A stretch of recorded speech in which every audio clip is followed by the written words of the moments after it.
In dissecting Maggie Gyllenhaal's divisive sophomore effort, one can't help but greatly admire the abnormally stitched together studio release, even if it's frustratingly falling apart at the creative seams. Tonally disjointed pacing, aesthetically nauseating handheld camera work, and a larger-than-life lead performance from Jessie Buckley portraying multiple characters present some obnoxious obstacles.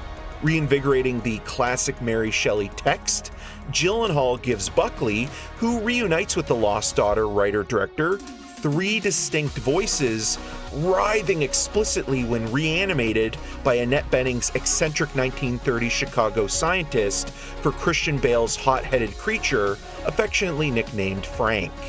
Previously, the titular character was merely a possession. Now she's possessed by Shelley herself, one of the reclaimed roles Buckley interstitially exacts in some form of purgatory. On the run from Johnny Law after killing 2 rapists, the undead Bonnie and Clyde ignite a feminist movement that sweeps the nation. Joker comparisons will ensue partly because both productions share the same cinematographer and composer, as well as Warner Brothers distribution. Then there's Frank's hardcore movie musical fandom of Jake Gyllenhaal's Fred Astaire-esque Star, which recalls the drawn-out daydreaming dance numbers featured throughout Joker Folie à Deux. Putting on the Ritz takes on new meaning. A conscientious consideration is to be made that 2 people shunned and silenced in an ableist society are aggressively advocating for their rights to exist unapologetically. Peter Sarsgaard and Penelope Cruz trail behind, portraying dubious detectives reflecting on women in the workplace who are actively ignored until sensationalism sets off a chain reaction that redefines gender dynamics.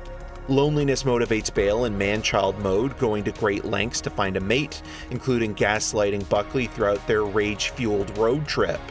Yet this unbound take on Frankie, as impetuous as he might be, equally desires societal acceptance, having been rejected by his negligent creator long ago.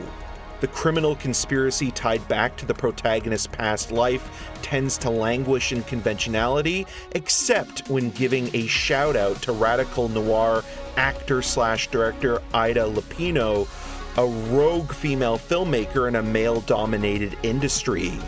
Bale and Buckley are tremendously expressive actors who don't have any ride-or-die chemistry to latch onto.